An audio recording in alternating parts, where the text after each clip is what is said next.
Hello world, this is Shruti Pandey, and today I have with me the automation panda himself. It's like the Panday meeting the panda, and it is so awesome because we come from the testing fraternity community. So this episode for me is even more special for those reasons. So thank you, Andy, for finally giving me your time and getting this podcast recorded.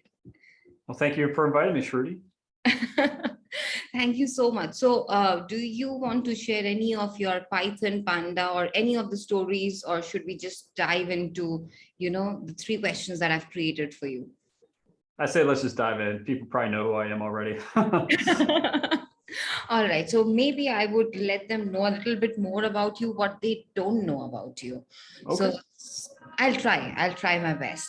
So the first question being, you have been a QA, a tester, an automation panda yourself for very many years, right? Indeed. How did you convince yourself to leave that title, that role of a full-time QA versus getting into, yeah, versus is your favorite thing. So versus getting into a developer advocate role. Like, did it require a lot of convincing? How did that happen? How did that happen? That's a great question, Shruti. Honestly, for me, I felt like it was a natural progression. That was that was the natural growth trajectory for me. I mean, as you said, I've been doing QA testing, test engineering, quality engineering, whatever you want to call that dang thing, the test world, specifically automation for about a decade. I mean, I was a through and through software engineer and test, or SDET. Yes. And I had gone from being a new college grad, doing all the grind work, trying to figure things out, getting through the years, honing my skill, getting promotions along the way, ultimately to the point where at my previous company, I had been hired to build the practice and the project. And by the time I entered as the first SDET, and I left, leaving them with a team and their own manager and a project that was running tests continuously around the clock. So how I branched into DevRel, it was more of, I would say it really started in like 2016 because I had joined a company called LexisNexis. It was the first time I had a senior level title. I was senior software test engineer or something. Right. And I thought to myself, wow, I made it. Now what? And that's when I decided to start blogging. I tried to come up with a catchy name, hence that's where Automation Panda came from, because there's too many Andrew Knights in the world, but there's only one Automation Panda. And I just started writing stuff about things I thought, things that I had learned from testing, things that I found helpful. A lot of it was around BDD, some of it around Python. Here we are. And that's really where it started. I was just a rank and file engineer, a senior rank and file engineer, but now I was starting to do more public facing things, because up until that point, everything had been behind company walls. Right. It started with blogging. Then I started speaking at conferences. Why? Because I could. So let me try this. And I was following the example of others before me, like Angie Jones, like Paul Grzappi, these great leaders in our community. I was like, wow, they do that. Maybe I can give that a try. That was literally like the thought, like maybe I can try that too. And it worked. I was like, oh, here. Do you want to hear me talk about BDD and Python? Yes, we do. Okay, cool. Let's go to PyCon 2018. Woo! And I just kept doing that because I had more stuff to write about. I had more stuff to say. I kept learning more. I met some amazing people. And so it just kind of snowballed, right? It's like, oh, why don't you come here, Andy? Why don't you do that? Why don't you give us like a training course? And then like, with Applitools, long before I joined Applitools, they started Test Automation University. And so Angie Jones was like, hey, Andy, can you teach a course on TAU? I'm like, absolutely. Boom. Web element locator strategies, which is still like one of the top courses people take, which I think is really cool. And then it's like, oh, let me do another one, like PyTest, Selenium and Python, PyTest BDD, yay! And so that all just kind of kept going and going to the point where it was like, this is almost a full-time job, all this extra stuff I happen to be doing in the community. And so why did I pursue it? I liked it. I mean, and then before you know it, I was doing all of the developer relations like activities. And then I was like, well, why don't I just be a developer advocate for some company, and I had actually thought about this for quite a while. The pretty much all of 2021 last year, while I was still at my previous company, still being, team lead engineer kind of thing, I was thinking, what are my next steps?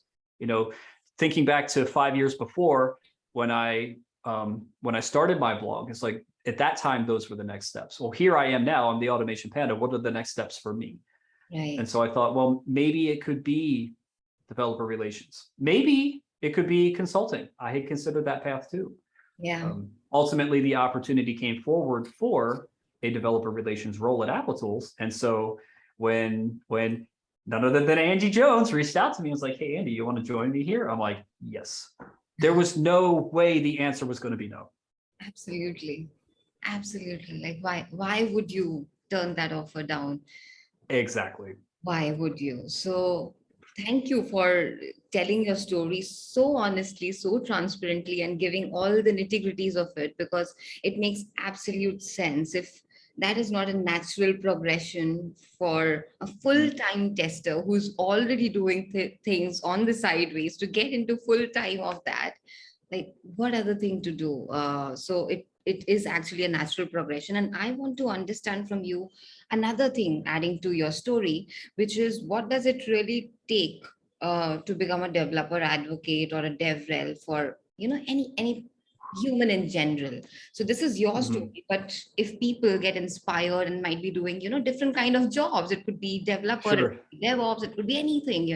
We have a bunch of things which all of us try before getting into whatever we get into ultimately. So what do you think it really takes to become a developer advocate? Wow, it takes a lot of things, I think. So before I directly answer the question, I want to preface to say I'm still learning what it means to do developer relations. Very much in the sense like when you and I would have first started on our professional careers in software testing, we saw the tip of the iceberg for what we would eventually get into. And so my answer, what I would give right now, just seeing the tip of the iceberg, is probably far different than a couple of years from now once I would get more into it. So everything take with a grain of salt. But the things that I see, the kinds of skills or qualities that someone would need to be if they were wanting to pursue developer relations. First and foremost, they have to have a passion for the technology that they're advocating for. Absolutely. Right. I think it's, at least from my perspective, I'm not interested, or how can I say this? My interest is more in the high quality of testing, automation, and software quality work than it is in the mechanics of developer relations as a practice, right? I care that people can do testing the right way, that they're getting value out of their tests, that they can maximize ROI through automation, that they do this with excellence. That, I mean, you know as well as I do, like a lot of test projects have much to be desired, right? And that hurts me, right? I want to be able to make that good. And so it is that passion first and foremost, which has carried me into developer relations, because at a company, let's say like Applitools, right? Their main thing is, automated functional testing supercharged with visual assertions. Why? It makes it better, it makes it faster, it makes it stronger. Oh, these are all the kinds of qualities that I want people to add to their testing and automation. So it's a natural fit. And so my drive is rooted in that basis, right? And so I can figure out how to run a DevRel practice or how to advocate for things because I already have that internal passion. So what I would say to folks who are interested in this role, I would ask them rhetorically, like, what are you actually interested in? Is this a kind of thing where you are interested in, software testing and automation? Are you interested in, building pipelines for continuous integration and being really into DevOps? Well, maybe there's a different set of companies with DevRel practices that align with that. Or maybe you're like a front end, jazzy, snazzy JavaScript developer kind of person, right? There's that whole world that one could pursue. But it's got to be rooted in that passion, because DevRel is a grind. I'm sure solutions engineering is a grind as well in different ways, but it can be a one-way ticket to burnout if you don't care. That makes sense. Yeah, that makes absolute sense, because unless you have passion for anything, for even being a tester, like it's not going to work. And whatever you do with heart or without heart, it's going to show. Like that's Hmm. how I feel about it. Whatever you do, it's going Hmm. to show. So it makes absolute sense when you talk about passion. Many things can be learned on the job, but about the greatest things in life, like I mean, sometimes I feel it very ironic when people think that startups teach you ownership. No, you already have ownership in you. And then you take that plunge, and then you Mm. take that suicide note for yourself. You're like, okay, I'm going for this, and I'm going to get shit done for sorry for that. But Hmm. it's exactly like that, right? You've Yeah. already been prepping for that thing, and then you're like, okay, the opportunity is here, let me just do it. I was already Hmm. doing that thing, so why not? Bingo. Like exactly your Bingo. story, and like exactly what we've been doing. And sometimes I feel people like yourself, people like Angie, I'm not sure if I fit that list already, but we are just trying to be the torch bearers of things that testers can ultimately do. And we don't want to Exactly. let people down. We just want to show people that there is plenty of opportunities for good testers. If and I Mhm. personally feel if you can do one thing, that is testing well, you can become a BA, you can become a product owner, you Mm. can become project manager, product manager. I've been Yep. writing this since the past 2 years. I just hope people finally get the crux of it, because we can be doing Yep. anything. We can be doing Yep. solutions, we can be doing DevRel, we can be doing literally anything that we want, because testing literally opens the doors for you.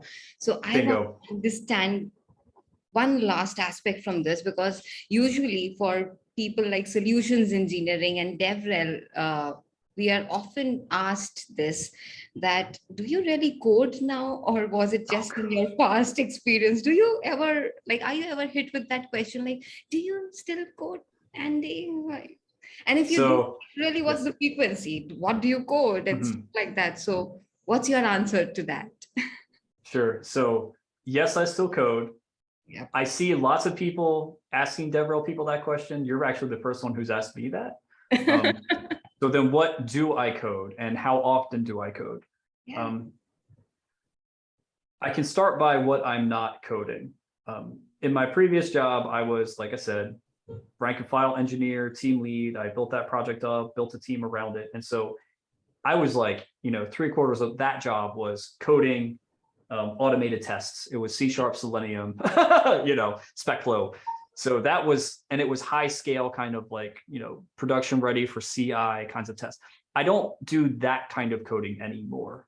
Right. A lot of my coding right now has been either example projects, helping people getting started with something like Applitools, or in a more like community oriented thing, I'm a playwright ambassador. So I have a Python playwright tutorial. So that I coded that. I showed people how to get started with a, page object model, even threw a little screenplay in there. Right. So it's a lot of kind of tutorial-esque kinds of things is where a lot of my code goes. Right. Also, other kinds of strange projects that are not necessarily like test automation directly. Like, for example, Test Automation University. That is a web application. It is a ViewPress application on top of Firebase. And guess who gets to maintain that? This guy. So I've been doing, JavaScript oriented front end and back end things, trying to keep that thing going. I'm the one who goes in there to publish courses. All this Yeah. nasty So jazzy thing that you were mentioning for the job. yeah, that's right. Snazzy jazzy JavaScript right there. That's TAU. So I get the pleasure of jumping in there and doing front end and back end development like that. Or like right now I'm leading an initiative within Applitools to revamp a lot of our tutorials. So if you go to applitools.com/tutorials, we have tutorials on all of our SDKs. They're good. We're going to make them great. And so I, like the past 2 weeks, I've been working way too many hours on making a new website for the tutorials. So it was ViewPress, reporting it to a DocuSource React app. And so like it's not just me, there's others working on it too. Yeah, you want to make So it. Yep. So in this past month, I have learned MDX and JSX and how to make React components, and I'm playing in a lot of all that stuff. So there's that kind of development too. So yes, I do lots of coding. It can be interesting kinds of projects, and all that to say, if I can make a bigger point here, DevRel is many things, right? You know, there is the evangelist aspect where you're going out to the community talking about things. There's the documentation aspect where you're helping people learn how to use your product through explanations, tutorials, example code. There's a platform aspect to like building the systems that developer relations needs, things like your tutorials app or the TAU app. Right. So you find yourself doing lots of things that are not code, but then you also find yourself doing lots of things that are code. Yeah, absolutely. You didn't leave anything, like you touched all the crux and all the point that you could mention. And I'm so glad you did that, because I think half the time people think that solutions engineers or DevRel folks are not codey, but just salesy, and that's not the case. We are not solving problems if we are not making things happen. It doesn't work, and in fact, we can do that because of all of our past experience that we can do that now. So it's not like we are giving our past experiences away. It's actually that experience which is helping us do this harder, better, faster, stronger. If I were to quote, that's right. I mean, let me ask you a question here. Do you feel like you could be successful in your current role as solutions engineer if you did not have that background?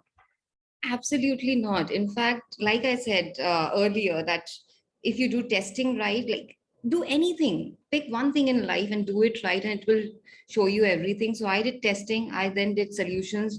And since this year, I'm into independent consulting and advisory, and all that can happen. And all that has happened just because of, testing, then doing solutions. And it just opened realms for me. And I was like, I knew I had the potential, but okay, let me just rock and shine. Like, what's stopping me? So, yes. It's all because amazing. It's all because of that. And thank you for putting me on the spot, but this is your show. I want all the lights on you, and I hope nothing is really, missed out, because like you mentioned at the start of the podcast, that people already know everything about you, and I wanted to cover things that people don't know about you. I hope I tried to cover those aspects. Or do you think we've missed anything? I mean, I don't want to get into the personal things, and like some things should be your own. But do you think there's anything that we have missed or left out that people would want this Panday to ask this Pandy from? Like, do you think there's anything? Man, friend, I really don't know. I mean, I get the impression that you and I could probably talk for hours on stuff. Oh, dude. So. Yes, absolutely. Absolutely. There's so many similarities. We should definitely talk a little longer. But, I think this generation is very attention deficit that I, feel about. So we'll keep this short and simple, but we can have more of this coming if people like it. And if you feel like getting on more of these episodes with me, and we can talk about things. Testing, absolutely. Anytime. DevRel, whatever that is. Sounds good. Sounds good. So thank you so much, Andy. It was amazing to host you, and you're one fun and cool person to meet. I hope we meet, like not just e-meet, but someday we meet. Well, thank you, friend. Right back at you. We'll make it happen. Make it happen. Thank you.